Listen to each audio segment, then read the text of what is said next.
Well, I've definitely not gotten as much reading as I would have wanted to do. I was in kind of a weird spot coming in toward the end of the month, but then starting readathon this month, trying to get a little bit back on track. But let's talk about everything that I did read.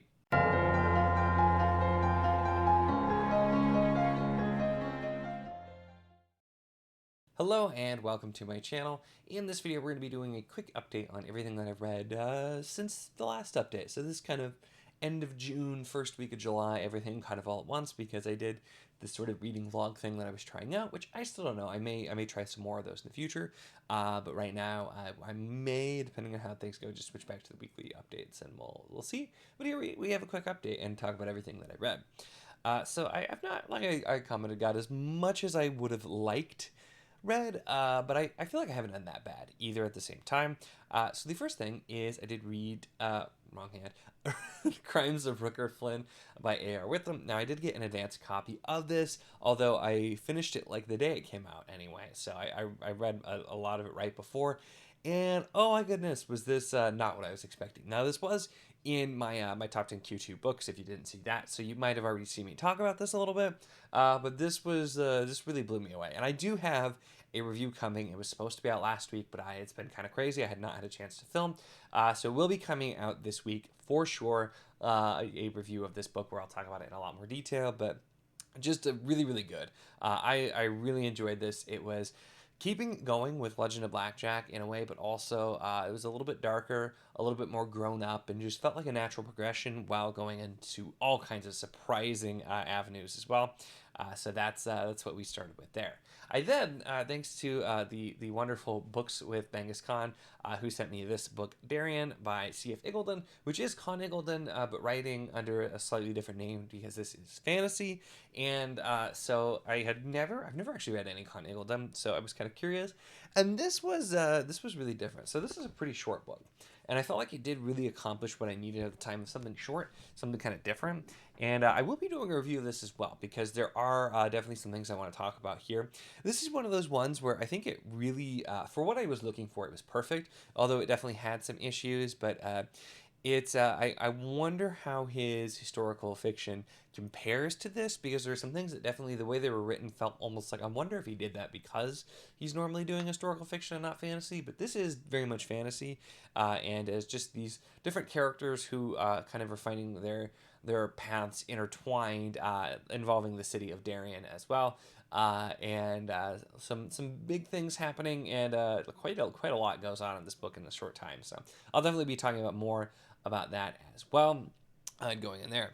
So then we had In the Ruins by Kate Elliott. This is book 6 in Crown of Stars, the penultimate novel, and this one is, I think, the only one so far that I enjoyed just a little bit less than I did last time. And I think the reason is when I first was reading these, I binged 5, 6, and 7 like so close to each other, and really close to after 4 because I loved book 4 so much. And like book 3, I had always said was my least favorite. I appreciated book 3 so much more this time because there was still some of the stuff that annoyed me a little bit, but there was actually still so much more going on that I'm like, oh yeah, if you see this, the other thing.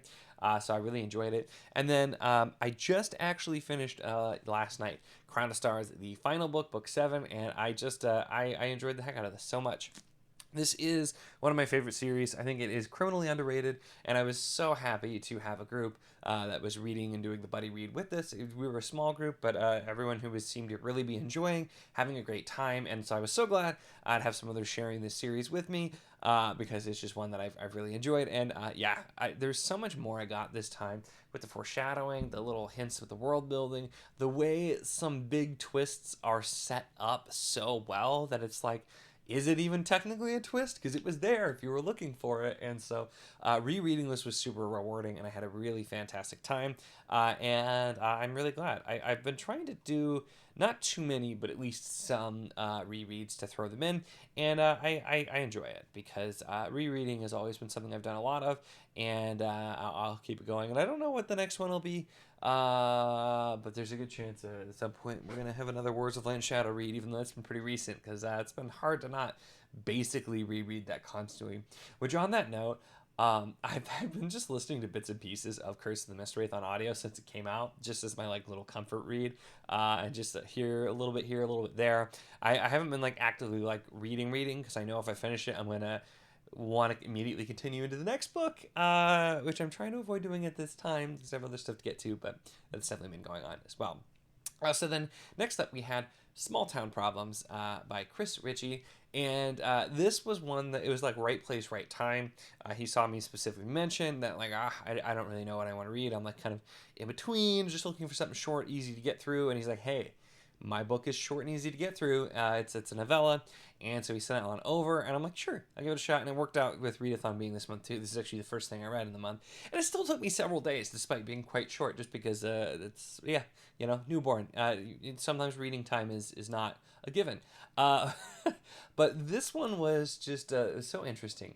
And I know Andrew read it recently and kind of noted it has some Resident Alien feel, which it definitely has some of that. But it's just basically there's an alien crash in a small town in Oklahoma.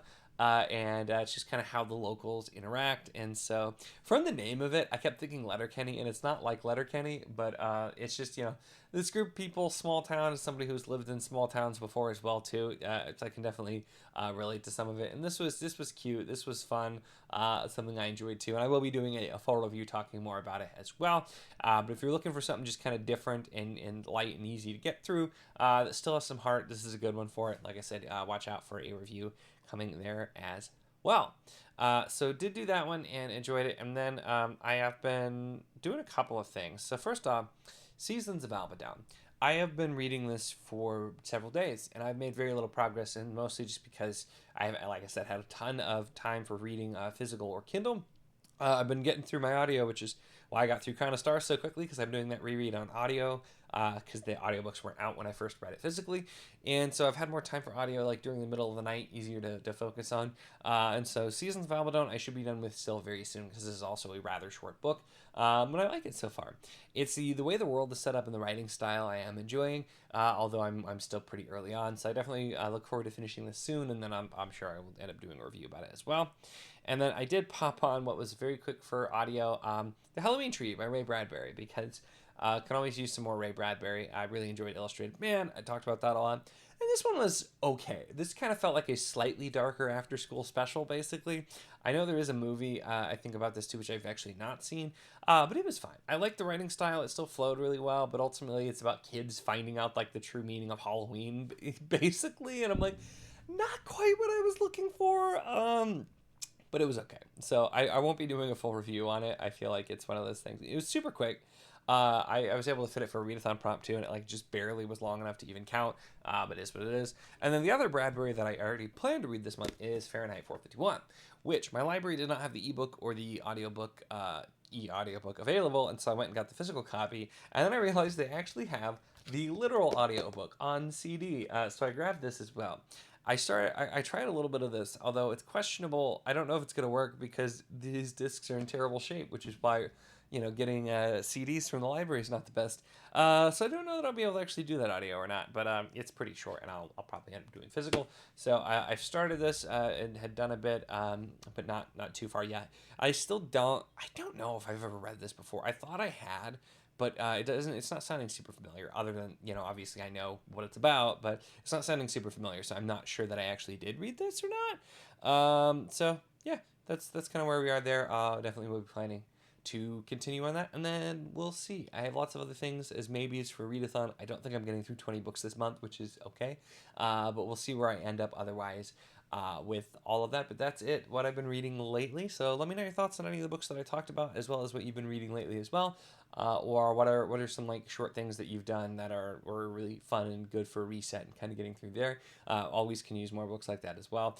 But that's it for this one. So make sure to give the video a like if you enjoyed it. Check the link in the description, as always, for the Wizard of the Enclave Discord if you want to chat books.